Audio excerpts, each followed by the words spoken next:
বাগেরহাটের পাঠশালাটিতে ঢুকলে প্রথমে একটু থমকে যাবেন, মনে হবে যেন টাইম ট্রাভেল করে অতীতের কোনো পাঠশালায় এসে পৌঁছেছেন।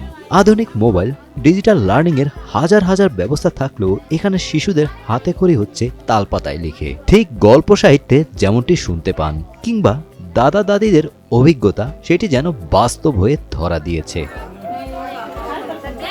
বর্তমানে যেখানে শিশুদের হাতে করে হচ্ছে ট্যাব আর স্মার্টফোনে, সেখানে বাগেরহাটের চিতলমারী উপজেলার দক্ষিণ ডুমুরিয়া গ্রামের পাঠশালাতে আজও অক্ষর লেখা শুরু হয় তালপাতায়। শিশু শিক্ষা নিকেতনে 22 বছর ধরে শিশুদের হাতে করি হয় তালপাতায় অক্ষর চর্চার মধ্য দিয়ে। এই পাঠশালায় প্রাণপুরুষ 80 বছর বয়সী পণ্ডিত কালীপদ বিশ্বাস নিজের কৃষিকাজ ছেড়ে গ্রামের শিশুদের মানুষ করার স্বপ্নে যিনি শুরু করেছিলেন এই পাঠশালা।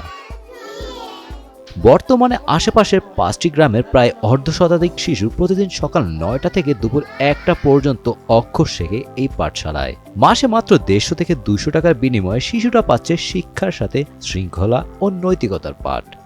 আর এই তালপাতায় লেখার রয়েছে বিশেষ সুবিধা। একে চাইলেই পানিতে ধুয়ে আবার নতুন করে ব্যবহারের উপযোগী করা যায়। চুলার কয়লা পিষেই তৈরি হয় কালি। ঐতিহ্যবাহী এই পাঠশালায় নিজেদের সন্তানদের শিক্ষার হাতেখড়ি করানোতেও খুশি অভিভাবকরা। চুলার কালি ব্যবহার করে কালি বানায়, আবার অনেকে আছে নারকেলের খোসা পোড়ায় তারপর কালি বানানো যায়। এখানে খাতা কলম, তারপরে হচ্ছে সিলেট, তারপরে চক এগুলো কেনা লাগে না। এগুলো এই তাল পাতায় আর হচ্ছে চুবা পুরানো হয় কালি দিয়ে, এইভাবেই লেখাপড়া চালানো হয়। তাল পাতায় লিখলে আমাদের খরচটা কম হয় লেখাপড়ার দিক দিয়ে, আর স্যারও খুবই ভালো আমাদের শিক্ষা দিচ্ছে বাচ্চাদের, যেহেতু ওনাদের দিয়ে এই জায়গায় সব বাচ্চারাই লেখাপড়া শিখে যে হাতে করে দিয়ে। এখানে প্রত্যেকদিন 12টা পাতায় লিখতে হয়, আর এখানে লেখাপড়ার কোনো ফাঁকি দেওয়ার কোনো সুযোগ নেই। আমার মেয়েকে নিয়ে আমি এই স্কুলে 6 মাস আসি। এখানে এসে আমার মেয়ে ব্যঞ্জন বর্ণ স্বরবর্ণ শিখেছে। এখানে সব সময় তালপাতায় লেখা হয়, আর তালপাতায় লিখতে আমাদের অর্থের সাশ্রয় হয় এবং আমাদের ছেলে মেয়ের হাতের লেখা অনেক সুন্দর হয়। তবে আছে সংকটও। জোয়ারের পানিতে ডুবে যায় পাঠশালার পথ। গ্রীষ্মকালে তীব্র তাপদাহে ছোট ছোট শিক্ষার্থীরা যেন হাঁপিয়ে ওঠে, তবু থেমে থাকে না পাঠদান।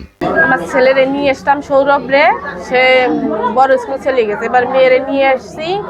এই বর্ষাকালে মাঠ তলায় যায়, যদি উপরে তাদের দেখতো বাচ্চাদের সুবিধা হতো, খুব খেলাধুলোয় সুবিধা হতো। গ্রামের মাটিতে দাঁড়িয়ে তালপাতায় অক্ষর আঁকতে আঁকতেই নতুন প্রজন্ম শিখছে শেকড়ের গল্প। প্রযুক্তির ভিড়ে হারিয়ে যাওয়া এক ঐতিহ্যকে বাঁচিয়ে রাখছে এই তালপাতার পাঠশালা।